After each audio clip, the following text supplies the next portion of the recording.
Recording on करके पुराना शुरू करता हूँ।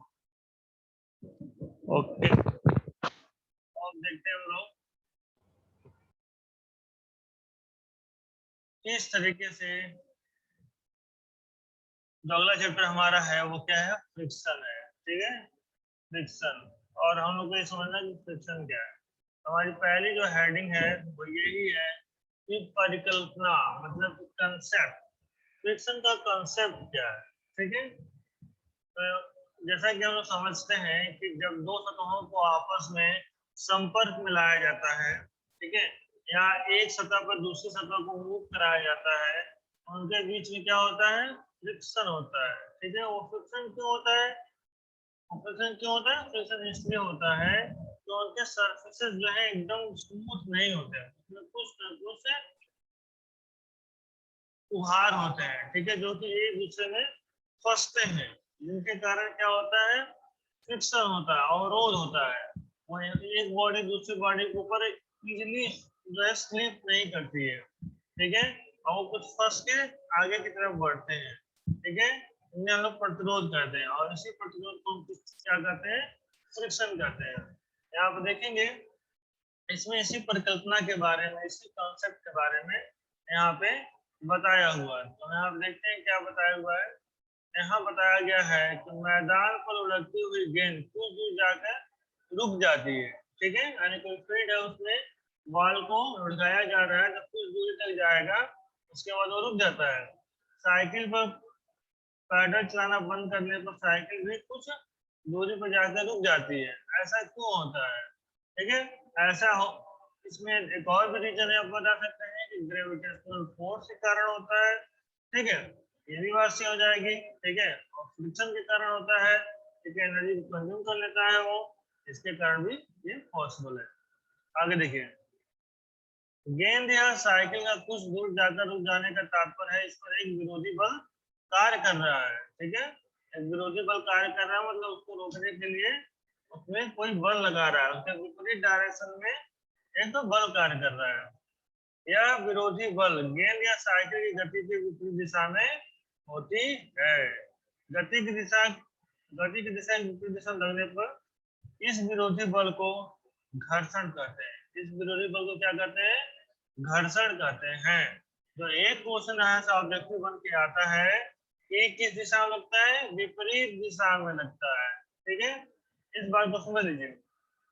जब दो बॉडी, मान लीजिए ये बॉडी 1 है और ये बॉडी 2 है, ठीक है, मान लीजिए ये इधर की तरफ मूव कर रहा है और ये इधर इधर की तरफ मूव कर रहा है, तो फ्रिक्शन किधर की तरफ मूव करेगा ना, फ्रिक्शन जस्ट इसके अपोजिट मूव करेगा। ठीक है, जिधर बॉडी मूव कर रही होती है, कोई पिंड आगे की तरफ बढ़ रहा होता है, तो जस्ट उसके विपरीत दिशा में फ्रिक्शन वर्क कर रहा होता है, घर्षण काम कर रहा होता है। ये ऑब्जेक्टिव क्वेश्चन बनता है कि घर्षण की दिशा क्या होती है, तो वहां बताना है घर्षण की दिशा पिंड की गति के विपरीत होती है। ठीक है ना, यहाँ पे ये हम लोग जवाब देंगे। ठीक है, तो यहाँ से एक ऑब्जेक्टिव क्वेश्चन बन सकता है। आगे देखिए, आगे क्या बताया गया, अतः घर्षण बल दो सतहों के मध्य किसी प्रकार की सापेक्ष गति का विरोध करता है। अतः घर्षण बल क्या करता है कि दो सतहों के मध्य सापेक्ष गति, मतलब रिलेटिव मोशन, ठीक है, यानी दो बॉडियों के बीच में जब मोशन होता है एक दूसरे के सापेक्ष, तो उसको क्या कहते हैं, रिलेटिव मोशन, सापेक्ष गति, उसका विरोध करता है। जब दो बॉडी को आपस में रगड़ा जाता है तो फ्रिक्शन क्या करता है, उसको रोकने का प्रयास करता है, ठीक है, और गति का विरोध करता है। उसी को हम क्या कहेंगे, जो विरोध करने की गति है उसी को क्या कहेंगे, फ्रिक्शन कहेंगे, उसी को हम लोग घर्षण करते हैं। ये बात आप लोग पहले से ही जानते हैं। ठीक है, आगे देखिए आगे क्या बताया गया है। आगे बताया गया घर्षण के कारण। ठीक है, तो आगे जाओ फ्रिक्शन।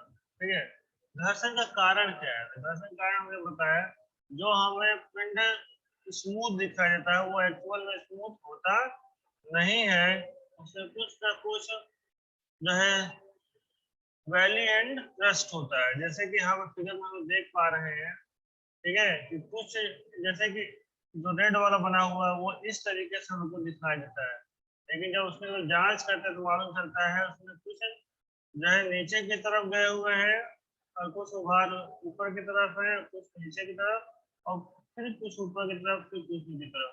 और जब दूसरा पिन भी लगाते हैं 10 सीसी के ऊपर, ठीक है, जब दूसरी बॉडी को 10 सीसी के ऊपर लगाते हैं तो इसमें भी यही बात होती है, ठीक है।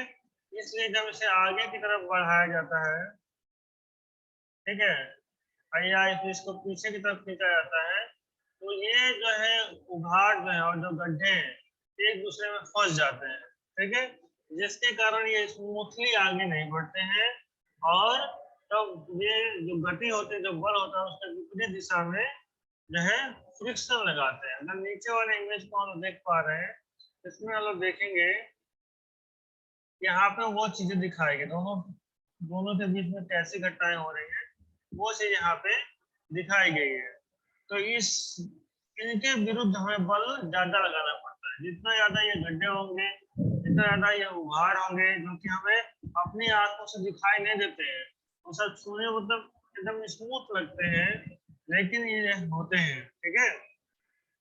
तो जितना ज्यादा ये उभार होगा, जितना ज्यादा ये इसमें जो है गर्द और शिखर होगा, वैली एंड क्रस्ट होंगे, उतना ही ज्यादा इसमें फ्रिक्शन लॉसेस होंगे, ठीक है, उतना ही ज्यादा फ्रिक्शन होगा, ठीक है।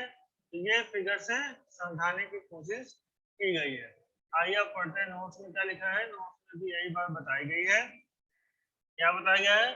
इसमें बताया गया प्रत्येक सतह चाहे कितनी भी चिकनी क्यों ना हो, प्रत्येक सतह चाहे कितनी भी चिकनी क्यों ना हो, उसमें कुछ न कुछ रुचता मतलब कि रफनेस या खुरदरापन, रफनेस अवश्य रहती है, ठीक है।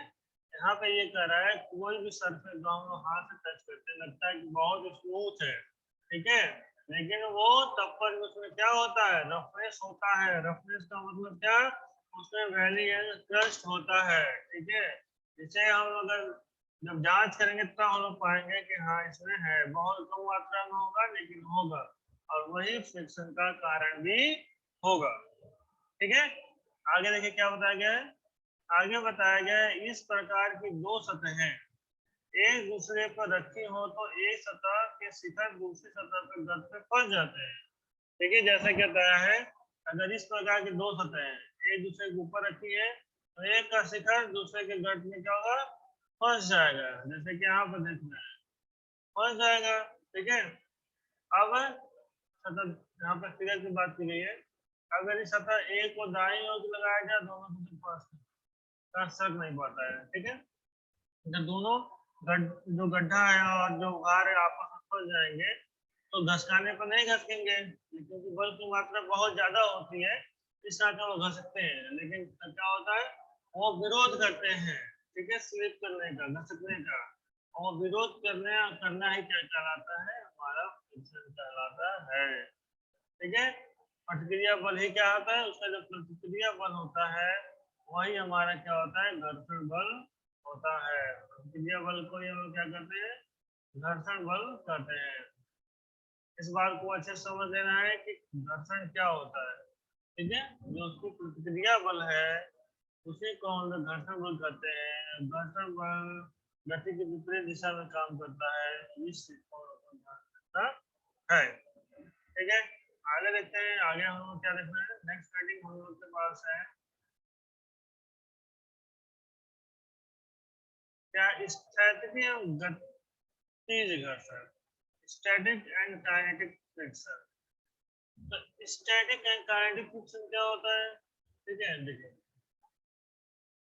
जैसे कि नाम से मालूम चला, जब गति की अवस्था में जब कोई बॉडी गति कर सकता है तब, जब स्टैटिक कंडीशन में हो तब, ठीक है, जब घर्षण लगता है उसी को क्या कहेंगे, नाम के अकॉर्डिंग स्टैटिक घर्षण कर देंगे और सॉरी स्टैटिक फ्रिक्शन है काइनेटिक फ्रिक्शन कर देंगे, ठीक है। तो आइए इसको देखते हैं इसमें क्या बताया गया है। यहाँ में बताया गया है माना किसी सतह पर यम द्रव्यमान का पिंड रखा है, मान लेते हैं कोई सरफेस है जिसमें यम द्रव्यमान का कोई बॉडी रखा हुआ, उस पे कोई पिंड रखा है, बॉडी का भार यम की सतह को ऊर्ध्वाधर नीचे की ओर कार्य कर रहा है, ठीक है। जब बॉडी का जो वेट है वो एम जी वर्टिकली नीचे की ओर काम करेगा। कहीं भी लोड होगा तो उसका वेट कहाँ काम करता है, सीधे नीचे की ओर काम करता है, उसका सेंटर पॉइंट है। ठीक है, न्यूटन के तृतीय नियम से सतह द्वारा प्रतिक्रिया आर पिंड पर सतह लंबवत कार्य करता है। ठीक है, और उसका प्रतिक्रिया आर जो है परपेंडिकुलर ऊपर की तरफ कार्य करेगा। ठीक है, आर को अभिलंब प्रतिक्रिया मतलब नॉर्मल रिएक्शन फोर्स कहते हैं, क्योंकि आर पिंड के भार को संतुलित करता है। ठीक है, इसका इमेज यहाँ पर नहीं दिया गया है, इसको हम लोग खुद से ड्रा करके समझ लेते हैं, इस तरीके से समझते हैं इसको। ठीक है, यहाँ पे कोई बॉडी है,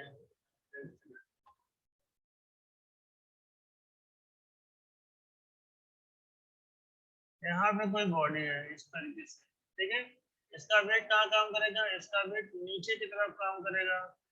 ठीक है, इसका वेट नीचे की तरफ काम करेगा, और कितना काम करेगा, वो काम करेगा एम जी। क्या काम करेगा, एम जी काम करेगा। ठीक है, एम जी काम करेगा, और इसका रिएक्शन, जो बॉडी का जो रिएक्शन होगा, रिएक्शन फोर्स, वो कहाँ काम करेगा, वो ऊपर की तरफ काम करेगा। ठीक है, अब वो किससे दिखाते हैं, उसको दिखाते हैं आर से। रिएक्शन को किससे दिखाएंगे, आर से दिखाएंगे। ठीक है, जब दोनों आपस में बराबर हो जाएंगे, तो बराबर ही होंगे, एकदम कंडीशन बराबर ही समझा जाता है इसको। इतना फोर्स नीचे लगेगा, उसका जैसा रिएक्शन लगेगा आर। तो हम लोग सिंपली इसको क्या लिख सकते हैं, आर इज इक्वल टू, हम लोग यहाँ पे लिख सकते हैं आर इक्वल टू एम जी।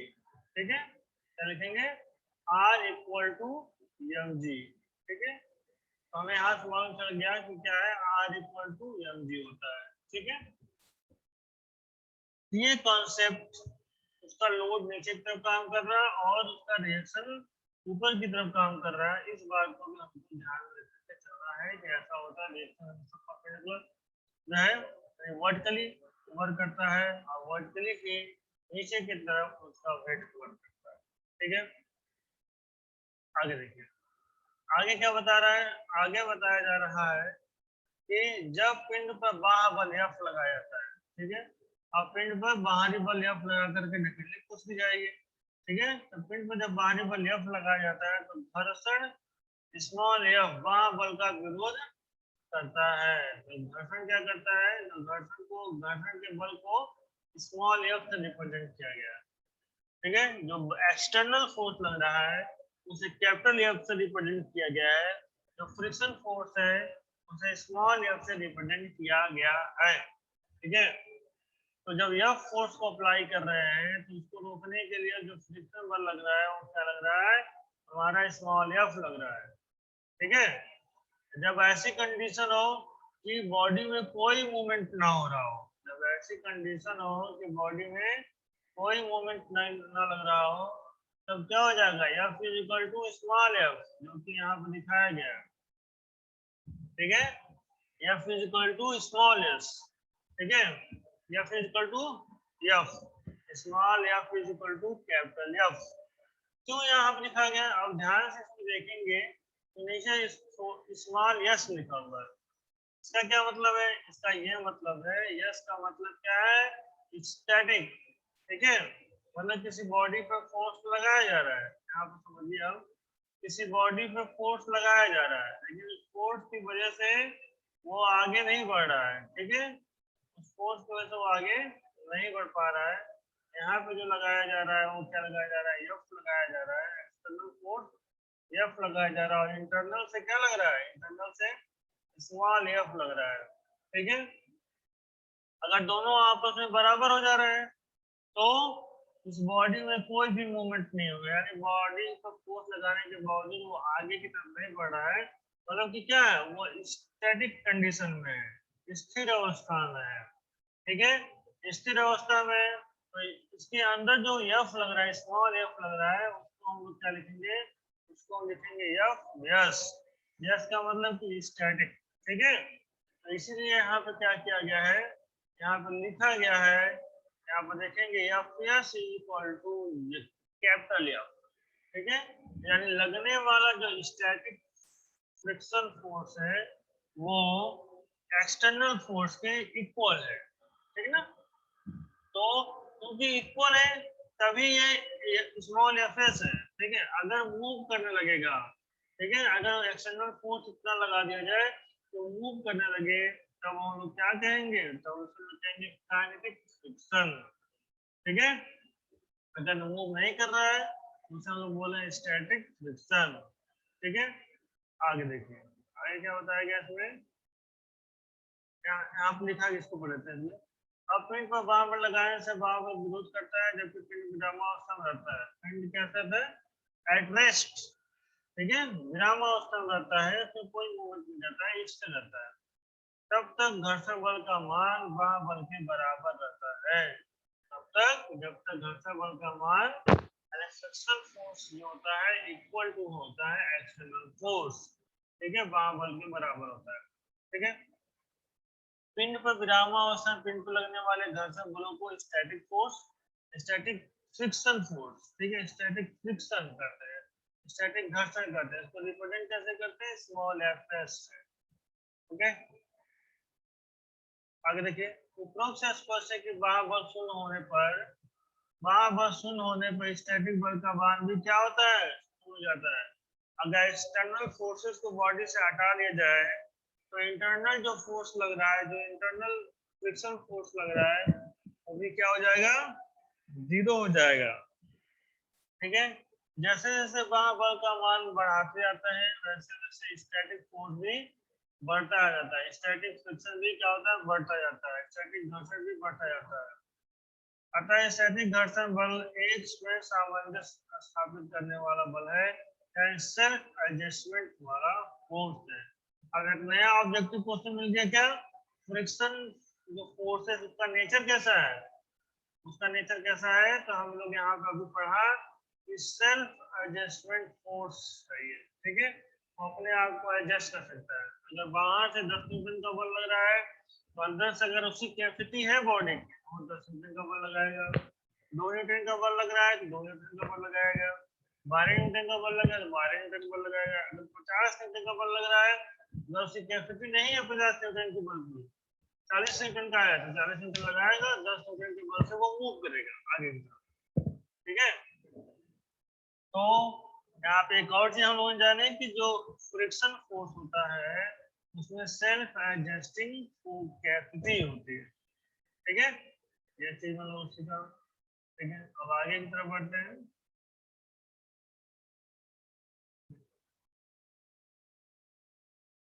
जो फिगर हम लोग बनाने की कोशिश कर रहे थे स्टार्टिंग में, वो एक्चुअली फिगर यहाँ पर है, यहाँ पर हम देख पा रहे हैं आप, ठीक है।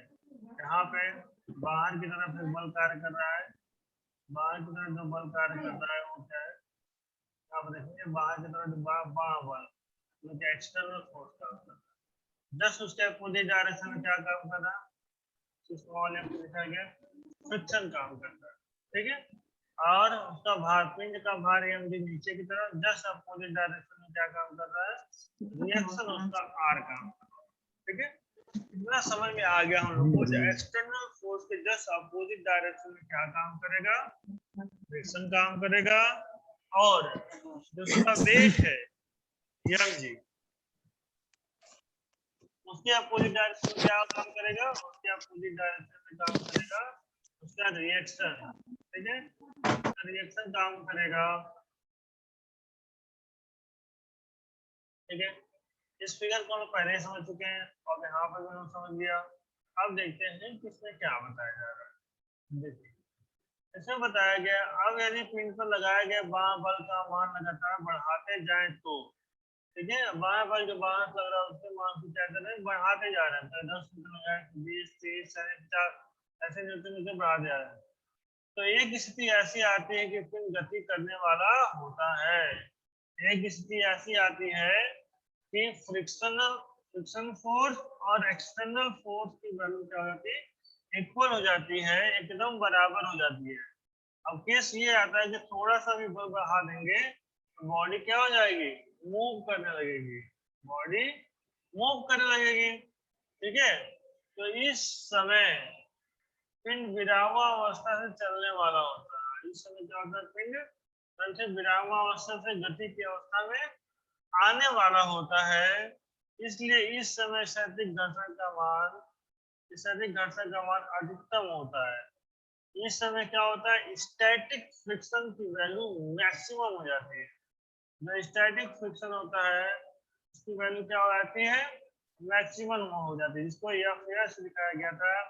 ये क्या हो जाता है, मैक्सिमम हो जाता है। ठीक है, ये मैक्सिमम हो जाता है। कब हो जाता है, ये तब हो जाता है जब F is equal to F S हो जाता है। ठीक है, एफ की एफ एस हो जाता है, फ्रिक्शन और एक्सटर्नल फोर्स दोनों बराबर हो जाते हैं और मोशन की स्थिति में आने ही वाले होते हैं।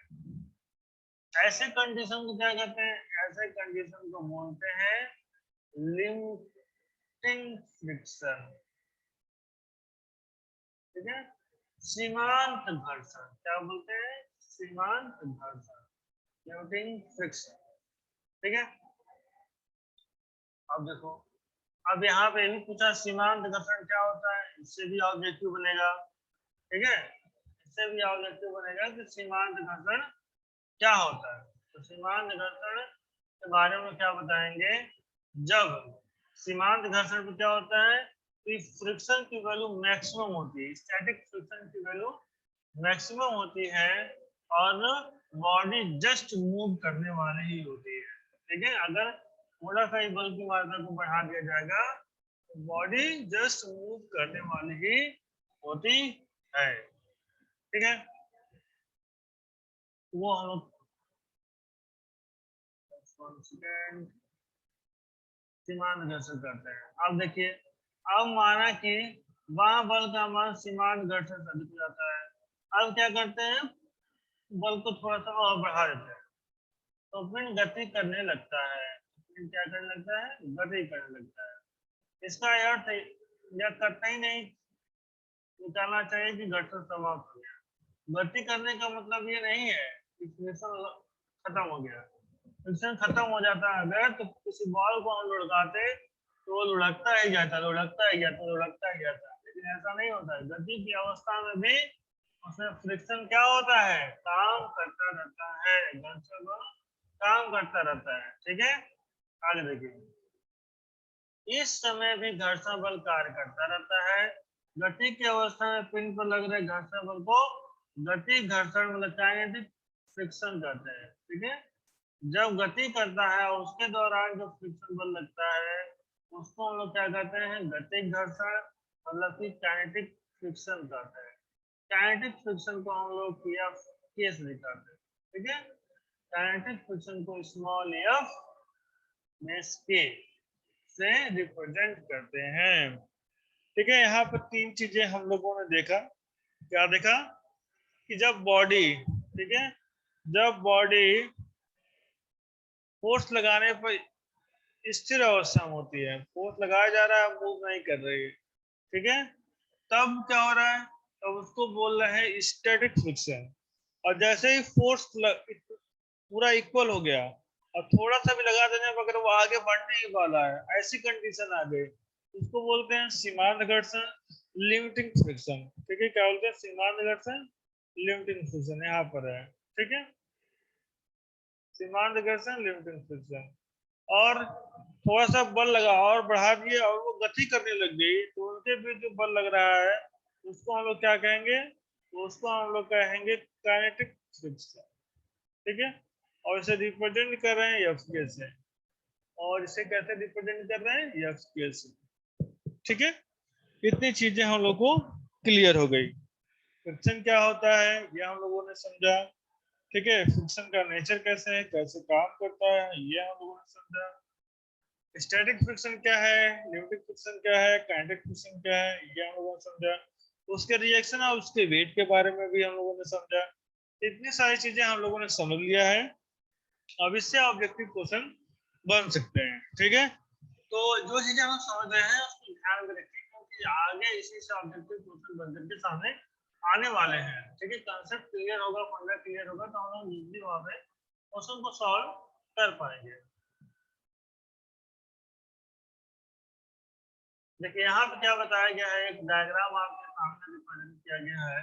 ठीक है, इस डायग्राम में क्या कुछ बताने की कोशिश हो रही है यहाँ पर देखिए। ठीक है, यहाँ पे जो एक तरफ दिखाया जा रहा है बाह्य बल मतलब कि एक्सटर्नल फोर्स, और दूसरी तरफ दिखाया जा रहा है फ्रिक्शनल फोर्स। ठीक है, यहाँ बताया क्या जा रहा है, यहाँ बताया जा रहा है कि जैसे जैसे वो आगे बल के मान को बढ़ाते जा रहे हैं, ठीक है, वैसे क्या हो रहा है, फ्रिक्शन भी बढ़ते चला जा रहा है। ठीक है, और बल बढ़ा दिए और फ्रिक्शन बढ़ गया। ठीक है, मतलब कि जीरो है तो यहाँ एक होगा, दो होगा, तीन होगा, चार होगा, ऐसे यहाँ पर जीरो है, एक होगा, दो होगा। ठीक है, तो जैसे और बल बढ़ा रहे हैं तो और ज्यादा फ्रिक्शन बढ़ गया। ठीक है, और बल बढ़ा रहे हैं तो और फ्रिक्शन बढ़ गया। ठीक है, और यहाँ से क्या आ गया, बॉडी गति की अवस्था में आ गई और यहाँ से यहाँ मतलब कि लिमिटिंग फ्रिक्शन तक आ गए। यहाँ पे जैसे बॉडी मूव करने ही वाला है, ये इस डायग्राम में दिखाया गया। जैसे जैसे जैसे जैसे हम लोग बल का मान मतलब एक्सटर्नल फोर्स की वैल्यू बढ़ाते जाएंगे, वैसे वैसे फ्रिक्शन भी बढ़ता चला जाएगा। ये इस ग्राफ में यही दिखाया गया। आगे देखिए, अगला जो हेडिंग आपको पढ़ना है वो क्या है, वो है घर्षण के नियम, लॉ ऑफ फ्रिक्शन। तो घर्षण के नियम क्या है, इसे भी हम लोग देख लेते हैं। घर्षण के क्या नियम है। ठीक है, पहला क्या है, पहले टॉपिक में क्या बताया गया है, पहले वाले में बताया गया है कि घर्षण बल का एक मान अभिलंब प्रतिक्रिया R के अनुक्रमानुपाती होता है। ठीक है, इसका क्या मतलब है, यहाँ बताया गया F प्रोपोर्शनल R, F वही है फ्रिक्शन वाला, और R क्या है, उसका रिएक्शन, दोनों एक दूसरे के प्रोपोर्शनल होते हैं, अनुक्रमानुपाती होते हैं। ठीक है, ये बात समझ में आ गई। दूसरा देखिए, दूसरे में क्या बताया गया, दूसरे पॉइंट में घर्षण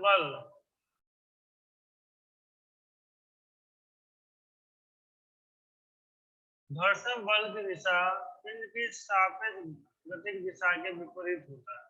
ये सिर्फ हम लोग अभी पढ़ा कि क्या होता है, विपरीत होता है, गति के जस्ट अपोजिट होता है।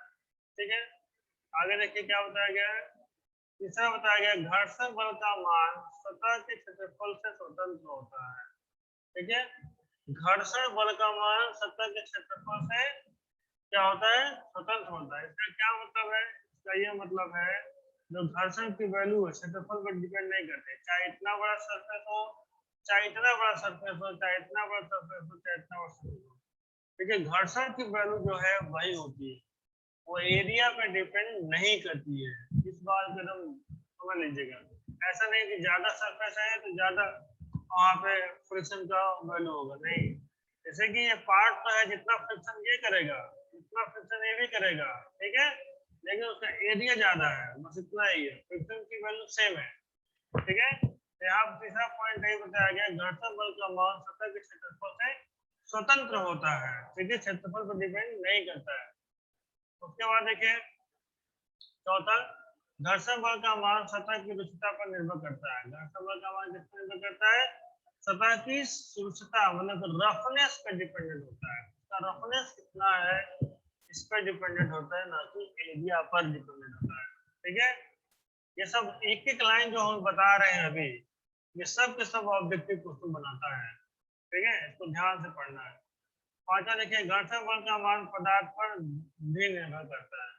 घर्षण बल का मान जो मटेरियल होता है, पदार्थ होता है, उस पर भी क्या करता है, निर्भर करता है। ठीक है, तो इसे जितना भी थियरी आपको मिल रहा है, इस थियरी को अच्छे से पढ़ लें, क्योंकि इसी थियरी से ऑब्जेक्टिव क्वेश्चन बनने वाले हैं। ठीक है, ये टॉपिक काफी इंपॉर्टेंट हो जाता है, इन पांचों लाइनों से क्वेश्चन बनने की संभावना रहती है। ठीक है, तो आज के लिए बस इतना है। ठीक है, और अगली क्लास में हम लोग करेंगे बाकी का बचा हुआ शेष का।